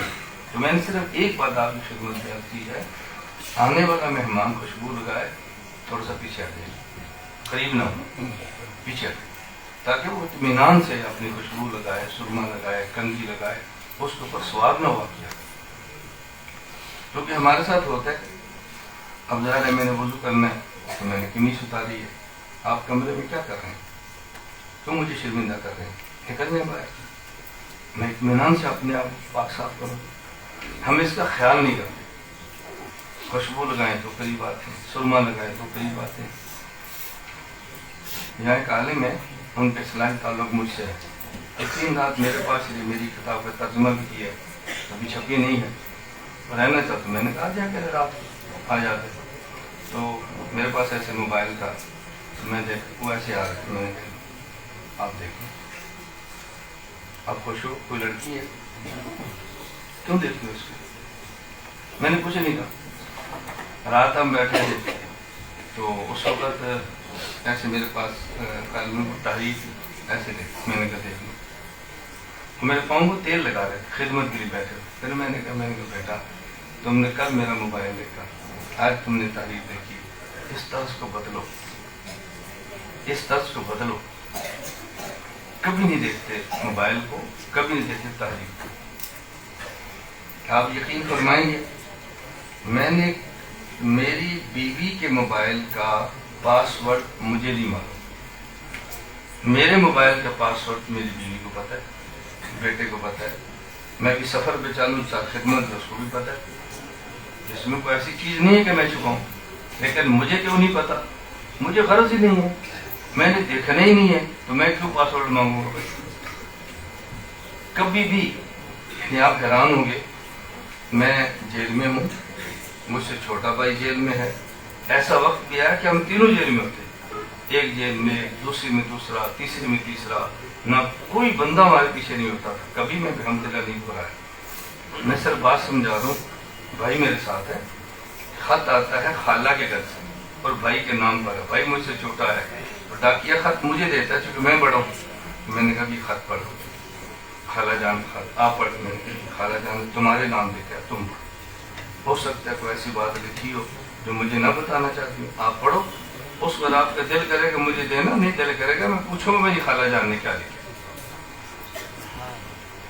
ہم کیوں دیکھے بھائی؟ وہ مجھ سے چھوٹا ہے تو ظاہر خالہ چھوٹے سے مانوس زیادہ ہوگی، پیار زیادہ کرتی. چھوٹا جو ہے تو چھوٹے کے نام پہ لکھا ہے. میں تو کھول کے دیکھتا، میں پوچھتا بھی نہیں کیا لکھا تھا انہوں نے. کیوں پوچھے؟ اپنے کام سے کام رکھنا سیکھے.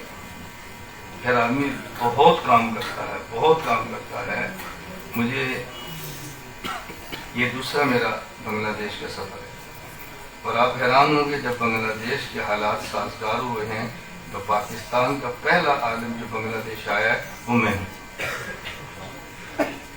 بغیر پروٹوکول کے آئے ہوں، خود آیا ہوں، داڑھی بن کر آیا ہوں، کام کی نیت سے آیا ہوں. جو بات میں سمجھانا چاہتا ہوں، اور میں 10-12 دن رہ کے گیا ہوں. اس دفعہ 20 دن کے لیے آیا ہوں. 20 اور 12 32. اس 32 دنوں میں میرے میزبان سے پوچھ لیں ایک چھوٹی سے چھوٹی جگہ انہوں نے مجھے دکھائی ہو سیر کے لیے، یا میں نے ان سے پوچھی ہو کہ مجھے کوئی ایک بنگلہ دیش کی جگہ بتاؤ جہاں سیر کرنی چاہیے، میں بنگلہ دیش دیکھنا چاہتا ہوں. ایک جگہ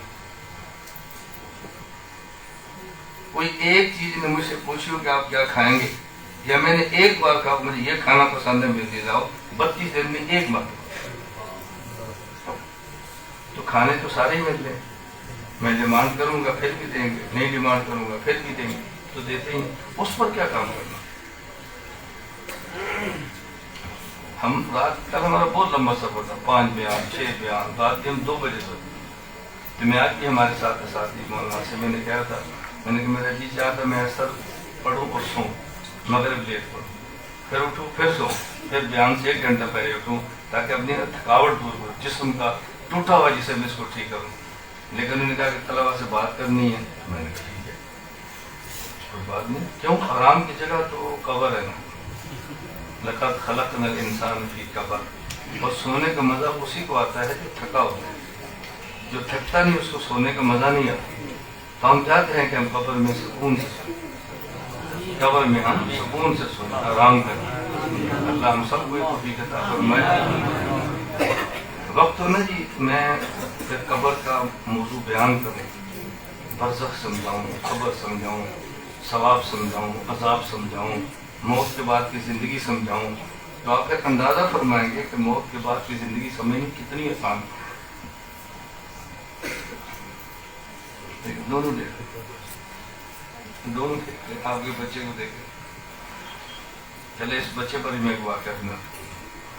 میں استنبول میں تھا تو ہمارے پاس کینیڈا سے 1 ہفتے کے لیے آئے خامن اور بیوی اور چھوٹے بچے.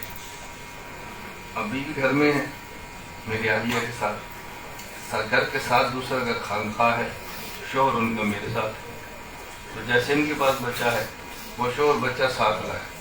1 دن 2 دن 3 دن، پھر ایک دن میں نے ڈانٹ دیا، بہت سخت ڈانٹ. میں نے کہا کیوں لایا اس کو ساتھ؟ کینیڈا کا تھا، بڑا عجیب سا لگا. میں نے کہا کیوں لایا؟ اس کو عجیب لگا.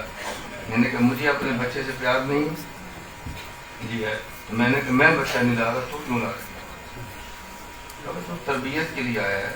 تو بچے کے ساتھ تربیت کیسی ہوگی؟ اس نے گھر بتایا. تو اس کی بیوی نے کہا کہ استاد جی ٹھیک فرماتے ہیں. میری بات سمجھ آ رہی؟ آپ ناراض ہو نا، میں آپ کو نہیں کہہ رہا ہوں، میں عمومی سمجھا رہا ہوں کہ اگر آپ نے استفادہ کرنا ہے تو چھوٹے چھوٹے بچے گود میں لے کرنا ہے. بچوں سے کس کو پیار دیں؟ میں ابھی آیا ہوں تو ہمارے میزبان نے مجھے میرا اور میری بیوی کا دونوں کا دعوت نامہ بھیجا ہے، دونوں کے ٹکٹ کا کہا ہے، دونوں کا خرچہ اٹھایا ہے. میں نے کہا میں اپنی بیوی لے کر نہیں آؤں گا. میں اپنے سفروں میں اپنی بیوی ساتھ رکھتا ہوں، میں نہیں آؤں گا. کہ میں نے دیکھا گزشتہ سفر میں بھی بنگلہ دیش کے سفر کی مصروفیت ایسی ہوگی کہ گھر والے تنگ ہوں گے، میں ان کو وقت نہیں دے پاؤں گا، وہ بیچاری ایک جگہ پر بیٹھی رہے گی، میں ان کے پاس جاؤں گا تو علماء کو وقت نہیں دے پاؤں گا، تو بہتر ہے کہ آپ اس کو چھوڑ دیں، میں اپنا ایک استاد بلا لیتا ہوں۔ تو میں نے پاکستان سے ایک استاد بلا لیا، ویزا 10 دن کا ملا، پھر وہ چلے گئے تو ہندوستان سے ہمارے مفتی صاحب، میں نے کہا آپ آ جاؤ، کہ جی آ گئے۔ کیا میرا جی نہیں چاہتا میرے گھر والے ساتھ؟ میرا کیوں دل نہیں کرتا؟ میں انسان نہیں، میرا بھی چاہتا میں آرام سے رہوں، گھر والوں کو ساتھ رکھنا چاہیے، یہ سنت ہے۔ لیکن رسول اللہ صلی اللہ علیہ وسلم نے ایک مدت تک بیوی کے بغیر سفر کر کے مشقت اٹھائی ہے، جب ماحول موافق بدلا ہے پھر ہر سفر بیوی کے ساتھ کیا۔ سنت کو پورا بیان ہونا چاہیے، بیوی کو ساتھ لے کر سفر سنت ہے، لیکن مکہ کی زندگی میں آپ نے کیے وہ 13 سال ایسے گزرے۔ مدینہ میں جب خلافت بنی ہے، مرکز بنا ہے، اپنے ساتھ ہم نواز شاگردوں کی فوج چلی ہے، تو پھر اپنی بیوی کے ساتھ۔ ابھی ہمارا یہ ماحول نہیں ہے، جب ہمارا ماحول یہاں بن گیا کہ ہمارے اپنے افراد کے ساتھ ہو تو پھر گھر والوں کے ساتھ کیا ہو؟ پھر تو کچھ بھی نہیں ہوتا۔ عقیدت ہو تو پھر لوگ اور نظر سے دیکھتے ہیں، عقیدت نہ ہو، اہلیہ ساتھ ہو، پھر اور نظر سے دیکھتے ہیں۔ نظر میں بہت فرق پڑ جاتا ہے، اس بات کو محسوس کرنا بہت ضروری ہے۔ اب یہ تربیت، اب آپ سمجھ میں 3 دن کیسے بیان کرتا ہوں، ایک ایک چیز کو کھولتا ہوں تاکہ علماء کے اوپر چیزیں کھلیں اور آپ سمجھیں کہ دین کتنا واضح ہے، دین کتنا واضح ہے۔ قرآن کریم میں اللہ نے 6 مضامین میں سورۃ فاتحہ بیان کر کے بات ختم کرتا ہوں۔ قرآن کریم میں اللہ تعالیٰ نے 6 مضامین بیان فرمائے ہیں۔ نمبر 1 توحید، نمبر 2 قیامت، نمبر 1 توحید، نمبر 2 قیامت، نمبر 3 رسالت، نمبر 4 احکام، نمبر 5 ماننے والے، نمبر 6 نہ ماننے والے۔ کتنے موضوع ہیں اس کو یاد رکھیں، کتنے ہیں؟ نمبر 1 توحید، نمبر 2 قیامت، رسالت قیامت جو بھی پہلے کہہ رہے ہیں، توحید، رسالت، قیامت، احکام، ماننے والے اور نہ ماننے والے۔ اب اگر کوئی بندہ آپ سے پوچھے نا قرآن کا خلاصہ، تو آپ 3 سیکنڈ میں بیان کر سکتے ہیں۔ کتنے سیکنڈ میں؟ 3 سیکنڈ میں قرآن کا خلاصہ۔ اب گھڑی آپ دیکھ لیں، گنتی میں شروع کرتا ہوں 3 سیکنڈ۔ قرآن کریم میں اللہ نے کتنی چیزیں بیان کی ہیں؟ 6، توحید، رسالت، قیامت، احکام، ماننے والے، نہ ماننے والے۔ یہ پورے قرآن کا خلاصہ، اور یہ 6 چیزیں اللہ نے اکٹھی بیان کی ہیں سورۃ الفاتحہ میں، اس لیے اس کو کہتے ہیں ام الکتاب۔ یہ پورے قرآن کا خلاصہ ہے کہ اللہ نے ان 6 مضامین کو اجمالاً سورۃ الفاتحہ میں بیان کیا ہے، پھر 113 صورتوں میں تفصیلاً بیان کیا ہے۔ الحمدللہ رب العالمین الرحمن الرحیم، اس میں بیان کیا ہے توحید، مالک یوم الدین اس میں بیان کیا ہے قیامت کو، ایاک نعبد اس میں بیان کیا ہے احکام عبادات، ایاک نعبد احکام کو، اور صراط الذین انعمت علیہم اس میں بیان کیا رسالت اور ماننے والوں کو، غیر المغضوب علیہم ولا الضالین میں بیان کیا ہے نہ ماننے والوں۔ یہ پورے قرآن کا خلاصہ ہے سورۃ الفاتحہ۔ توجہ، اس لیے ہمیں حکم ہے کہ سورۃ الفاتحہ ہر رکعت میں پڑھنی ہے۔ سورۃ الفاتحہ، باقی صورتیں نہیں، سورۃ الفاتحہ ہر رکعت میں پڑھنی ہے۔ اللہ چاہتے ہیں کہ میرا بندہ میرے سامنے کھڑے ہو کر میرا کلام مجھے سنائے، میرا بندہ میرے سامنے کھڑے ہو کر میرا کلام مجھے سنائے، پورا کلام سنائے۔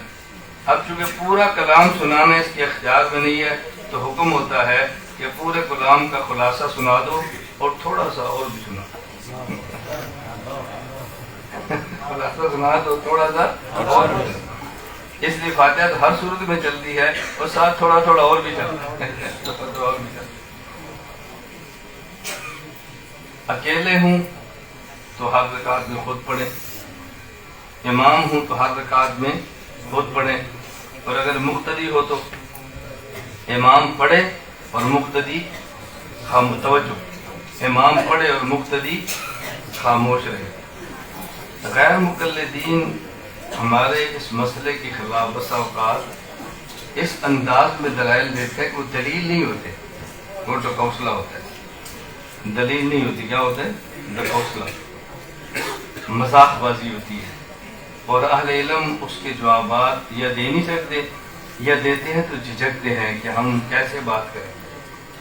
پھر غیر مقلد نے دوران تقریر کہا، توجہ رکھیں، مجھے دیکھیں، دوران تقریر مجھے دیکھیں آپ، دوران تقریر غیر مقلد نے کہا کہ حنفی آتا ہے، اللہ کہتے ہیں کیوں آیا ہے؟ بول تو صحیح نا، کیوں آیا؟ چپ۔ دیکھیں عوام کی کیسے ذہن سازی ہو رہی ہے، یہ حنفی کھڑا ہوا ہے، اللہ فرماتا ہے کچھ بولو، کچھ چیز چاہیے، کچھ جنت، کچھ مانگنا ہے، کیوں ہے؟ بچوں اگر اللہ پوچھے تو شرمندہ ہو کر کہتا ہے میں ابو حنیفہ کا مقلد ہوں، انہوں نے منع کیا نہیں بولنا، میں نہیں۔ بتاؤ کیسے کام کا دن بنتا ہے؟ آپ سمجھ کہتے ہیں نماز میں آئے ہیں اللہ سے مانگنے کے لیے اور مانگتے نہیں ہیں، کیوں؟ امام نے منع کیا، امام کی بات ماننے کے، خدا کی نہیں مانگے، خدا کے گھر میں آ کر بھی، یہ ہے مخلص۔ اب ذہن سازی سمجھو، ایسے لوگ نہیں بدل رہے، ہم مدرسے میں بیٹھ کر سمجھتے لوگ کیسے بدل جاتے ہیں، ایسے نہیں بدل رہے۔ توجہ رکھیں، میں نے کہا ہم حنفی ہیں، عقل مند ہیں، ہم مانگنے کے آداب کو جانتے ہیں۔ جب کوئی بہت بڑا دینے والا ہو اور اس کے پاس لینے والے جائیں تو کبھی اکیلے جاتے ہیں اور کبھی وفد بنا کے جاتے ہیں۔ کوئی بڑا دینے والا ہو تو کبھی اکیلے جاتے ہیں اور کبھی وفد بنا کے جاتے ہیں۔ جب اکیلے جائیں تو ہر کوئی خود مانگتا ہے، اور جب وفد بنا کے جائیں تو ایک نمائندہ مانگتا ہے، باقی تائید۔ تو جب ہم اکیلے نماز پڑھتے ہیں تو فاتحہ خود پڑھتے ہیں، اور جب جماعت کے ساتھ آتے ہیں پھر امام کو نمائندہ بناتے ہیں، وہ مانگتا ہے اور ہم آمین کہتے ہیں۔ بڑے کے پاس جائیں اور نمائندہ موجود اور سب بولیں تو بڑا کہتا ہے تمہیں بولنے کا طریقہ نہیں آتا، ایک بات کرو، طریقہ نہیں آتا، ایک بات کرو۔ اس لیے جب ہم نمائندہ وفد بنا کے جاتے ہیں تو پھر ادب کے ساتھ نمائندہ مانگتا ہے اور ہم اس کی آمین کہہ کے تائید کرتے ہیں کہ اللہ اس نے ٹھیک کہا، ہمیں دے۔ اب عوام کے دن بدل رہے کہ نہیں؟ علماء میں گفتگو الگ ہے، عوام میں الگ ہے۔ میں پہلے بھی آپ سے کہا میں بہت ساری باتیں نہیں کرتا کہ آپ میں سے وقت نہیں گزرا ہوا، میں اللہ کا بہت شکر ادا کرتا ہوں، مجھے خدا نے دستگاہ کی زبان بھی دی ہے، خانقاہ کی زبان بھی دی ہے، اللہ نے عوام کی زبان بھی دی ہے، مناظرہ کی زبان بھی دی ہے، سیاست کی زبان بھی دی ہے، جہاد کی زبان بھی دی ہے۔ اللہ نے سب نعمتوں کو، اللہ کا کتنا کرم میں بتاؤں، خدا نے عطا فرمائی۔ بات سمجھانے کا بندے کو سلیقہ آنا چاہیے۔ پرسوں میرا بیان تھا اترا میں، تو بات عنوان اور تھا، وقت تھوڑا تھا، اب 140 مدارس کے طلبہ علماء جمع تھے، تو میں نے کہا بیان آپ نے میرا شروع کرایا رات کو 10:30 بجے، اب صبح 9 بجے سے سن رہے ہیں، 10:30 بجے کے بعد میں کتنا بیان کروں گا، ان کو کتنی باتیں سمجھاؤں گا؟ سوال تو یہ ہے نا۔ تو خیر کچھ باتیں سمجھانی تھی، میں آپ کو بھی ایک دو بات سمجھاتا ہوں صرف چکھانے کے لیے۔ تو میں نے ان سے کہا کہ دیکھیں ان کے بال کو سمجھیں، ان کی سازش کو سمجھیں، ہمارے خلاف کیسے محنت ہوئی اس کو سمجھنے کی، اور اس طریقے پر عوام سے بات کرتے ہیں کہ بندہ حیران ہو جاتا ہے۔ میں ایک طریقہ بتا دوں کیسے بات کرتے ہیں۔ وہ کہتے ہیں دیکھو ایک عالم نے بیان کیا لاہور میں، اور بیان کر کے کہا کہ سینہ پاک ہے، زیر ناف جگہ ناپاک ہے، سینہ پاک ہے، زیر ناف جگہ کہتا ہے پاک جگہ پہ ہاتھ بندھو تو مسلک اہل حدیث بنتا ہے، ناپاک جگہ پہ باندھو تو مسلک احناف بنتا ہے۔ بتائیں کیسی جنسا جی؟ تو میرا چونکہ بیان کا جواب کا بیان ہوتا ہے، تو میں گیا، میں نے کہا بھی دیکھو ایک ہے ہاتھ دایاں اور ایک ہے ہاتھ بایاں، دائیں میں کوئی اختلاف بائیں میں ہے، کیوں؟ دایاں تو بائیں پر رکھنا ہے، اگر بایاں یہاں رکھنا ہے تو دایاں یہاں، اگر بایاں یہاں رکھنا ہے تو دایاں یہاں، بایاں تو دائیں کے اوپر رکھنا ہے، جہاں دایا جائے گا بایاں وہاں جائے گا، اختلاف دائیں میں نہیں، اختلاف بائیں میں ہے۔ اور یہ کہتے ہیں کہ سینہ پاک ہے اور زیر ناپ جگہ ناپاک ہے۔ ہم 1 منٹ کے لیے ان کی بات کو مان لیتے ہیں تو ہم ان سے پوچھیں گے یہ بایاں ہاتھ تو ناپاک جگہ کے لیے ہے، آپ نے پاک جگہ پہ کیوں رکھا ہوا ہے؟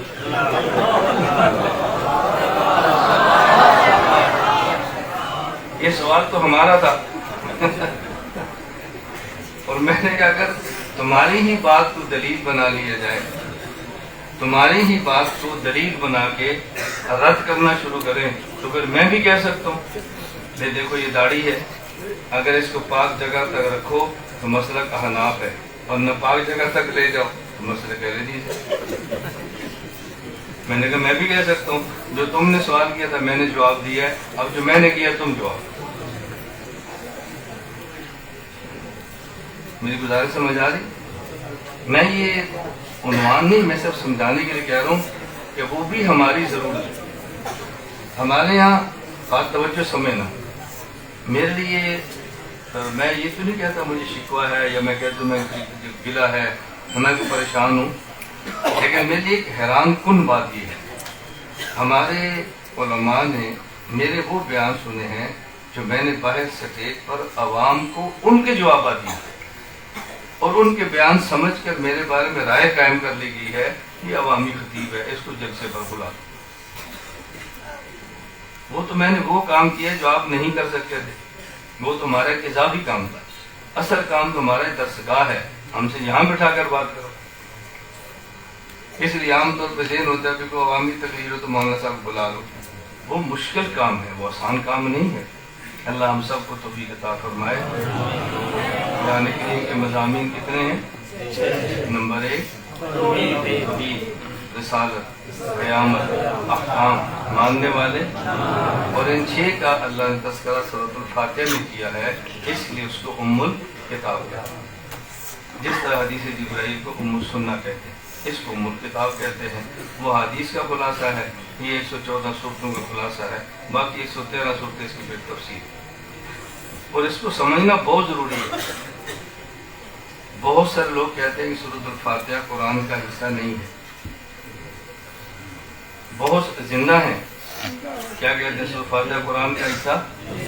وہ سوال پتہ کیا کرتے ہیں؟ وہ سوال کرتے ہیں بتاؤ قرآن کے پارے کتنے ہیں؟ پتہ ہے 30۔ پہلا پارہ کہاں سے شروع ہو گیا؟ الف لام میم۔ دوسرا،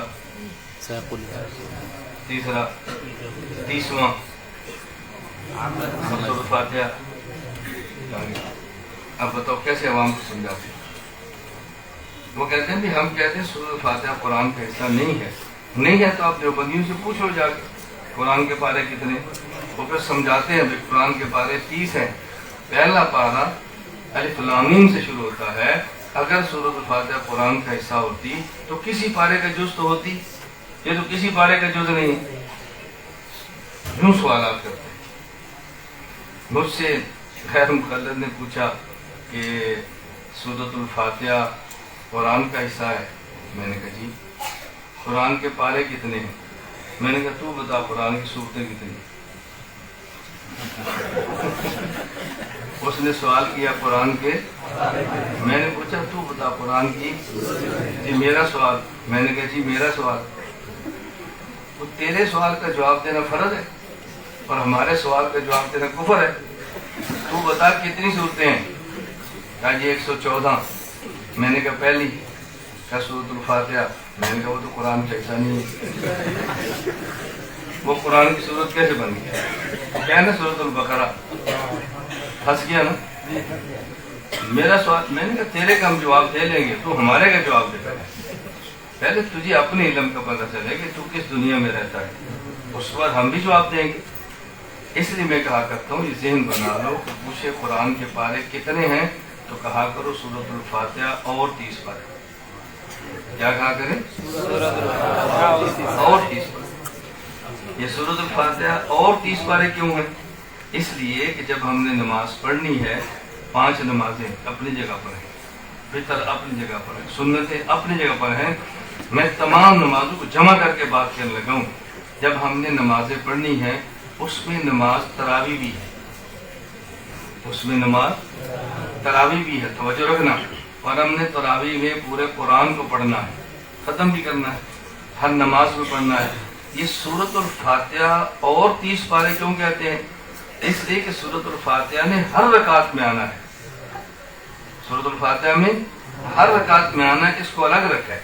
جو اس کے علاوہ تھے اس کو 30 اجزاء میں تقسیم کیا. اس لیے تو ہر رکعت کے اندر آنا. جب ہم تراویح پڑھیں گے، پورا قرآن ختم کریں گے، تو سورۃ الفاتحہ ایک بار پڑھیں گے یا ہر رکعت میں پڑھیں گے؟ اب پورے قرآن کا کیا مطلب ہے؟ سورۃ فاتحہ تو ہر رکعت میں پڑھو. اب باقی قرآن کو ختم کرنا ہے تو باقی قرآن مکمل ختم ہو جائے. اس کی ترتیب کیا ہے؟ ایک ترتیب یہ ہے کہ ہر رکعت میں ایک رکوع پڑھنا شروع کر دو اور 20 رکعت ہوں گی، ہر روز 20 رکعت پڑھے. تو جب 27ویں رمضان ہوگی تو قرآن مکمل پورا ہو جائے. یہ جو علماء بخارا سمرقند نے رکوع لگائے ہیں، اس رکوع کی وجہ یہ ہے کہ 27ویں کو اگر آپ قرآن ختم کرنا چاہیں تو ہر رکعت میں ایک رکوع پڑھ لیں. اس کی بنیاد پر رکوع لگا کر تقسیم کیا ہے اور 27ویں قرآن کریم پورا ختم ہو جاتا ہے. جب کو پوچھے قرآن کتنے پاروں کا نام ہے، کیا جواب دیں گے؟ سورہ فاتحہ اور فاتحہ اور سورۃ الفاتحہ. اب وہ پھر کہتے ہیں کہ فاتحہ تو قرآن نہیں ہے. کیوں؟ اس لیے کہ حدیث میں اس کو ام القرآن کہا ہے. اس کو جب ہم کہتے ہیں کہ آپ امام کے پیچھے فاتحہ ہم نہیں پڑھتے، کیوں نہیں پڑھتے؟ قرآن کریم میں ہے اذا قرئ القرآن، جب قرآن پڑھا جائے، جب قرآن پڑھا جائے. وہ کہتے ہیں اس پر تو ہم بھی عمل کرتے ہیں. جب قرآن پڑھا جائے تو ہم خاموش رہتے ہیں، کیونکہ سورۃ الفاتحہ تو قرآن نہیں، وہ تو ام القرآن ہے. یہ آیت تو ہمارے خلاف نہیں ہے، دلیل سمجھ لیں. وہ کہتے ہیں کہ جب قرآن پڑھا جائے تو ہم بھی خاموش رہتے ہیں. فاتحہ قرآن نہیں ہے بلکہ فاتحہ ام القرآن ہے. ام القرآن کے بارے میں تو قرآن نہیں کہتا کہ جب ام القرآن پڑھا جائے پھر بھی خاموش رہا کرو، جب قرآن پڑھا جائے تو خاموش رہا کرو. میں نے کہا یہ بتائیں آدم علیہ السلام انسان ہیں یا ابو الانسان ہیں؟ جی، آدم علیہ السلام انسان ہیں یا ابو الانسان ہیں؟ حضرت حوا انسان ہیں یا ام الانسان ہیں؟ رسول اکرم صلی اللہ علیہ وسلم بشر ہیں یا سید البشر ہیں؟ بشر نہیں ہے. رسول اللہ علیہ وسلم نبی ہے یا امام الانبیاء ہے؟ میں نے کہا جس طرح اللہ کے نبی بشر ہیں اور سید بشر نہ ہوتے تو سید البشر کیسے ہوتے؟ بشر ہیں تو سید البشر بھی ہے. نبی نہ ہوتے تو امام الانبیاء کیسے ہوتے؟ نبی بھی ہیں اور پھر امام الانبیاء ہیں. حضرت حوا انسان ہیں پھر ام الانسان ہے. آدم انسان ہیں پھر ابو الانسان ہے. فاتحہ پہلے قرآن ہے پھر ام القرآن ہے. اور فاتحہ کو قرآن نے کہا ہے وَلَقَدْ آتَيْنَاكَ سَبْعًا مِّنَ الْمَثَانِي وَالْقُرْآنَ الْعَظِيمِ. یہ والقرآن العظیم فاتحہ ہی ہے. توجہ رکھنا. میں نے کہا میں آپ سے پوچھتا ہوں پہلا نمبر قرآن کا ہے یا پہلا حدیث کا ہے؟ قرآن ہی کہتے ہیں نا. پہلا نمبر کس کا ہے؟ قرآن. پہلا نمبر کس کا ہے؟ حدیث کا. وَلَقَدْ آتَيْنَاكَ سَبْعًا مِّنَ الْمَثَانِي وَالْقُرْآنَ الْعَظِيمِ. یہ قرآن ہے. لا صلاۃ الا بفاتحۃ الکتاب یا کہ ام القرآن مختلف. میں روایات کی بات کرتا ہوں. من صلی اللہ علیہ وسلم اللہ کے نبی جتنی باتیں فرمائی ہیں تو قرآن کریم پہلے ہے اور حدیث بعد میں ہے. قرآن نے فاتحہ کو قرآن کہا ہے اور حدیث نے فاتحہ کو ام القرآن کہا ہے. تو پہلے قرآن ہے پھر حدیث ہے.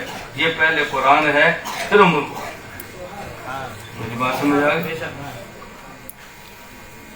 چلے میں نے تھوڑی سی باتیں کی. اب یہ تو میں نے ہلکی ہلکی باتیں کی. چلو تھوڑا سا آپ لوگوں کا ذوق بنے. آئندہ دفعہ اگر ایک دن کے لیے آئیں تو آپ آرام سے سمجھے بھی ایک دن کا بیان بھی ہوتا ہے. اب بتائیں 1 گھنٹے 2 گھنٹے بھی ہوتا ہے نا. ایک دن ہو 8 گھنٹے 10 گھنٹے اور پھر طلبہ بیٹھ کے لکھیں، اس کو ریکارڈ کریں، پھر اس کو بنگلہ میں ترجمہ کریں، آپ یقین فرمائیں فتنوں کے دروازے بند ہوتے ہیں۔ اور میری عادت ہے، میں بنگلہ دیش کے کسی معاملے پر کوئی رائے نہیں دیتا۔ آپ کے سیاسی معاملات کیا ہیں، فلاں معاملات، مجھ سے کوئی پوچھے کہ میں جواب نہیں دیتا۔ بھائی یہاں کے معاملات کو آپ نے خود حل کرنا ہے، ملکی حالات کے مطابق فیصلے آپ نے خود کرنے ہیں۔ ہمارا اور آپ کا رشتہ سیاسی نہیں ہے، ہمارا اور آپ کا رشتہ ایمان کا ہے۔ ایمان نہیں بدلتا، سیاستیں بدلتی رہتی ہیں۔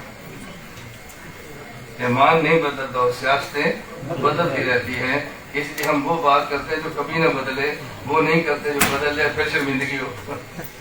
وآخر دعوانا الحمدللہ۔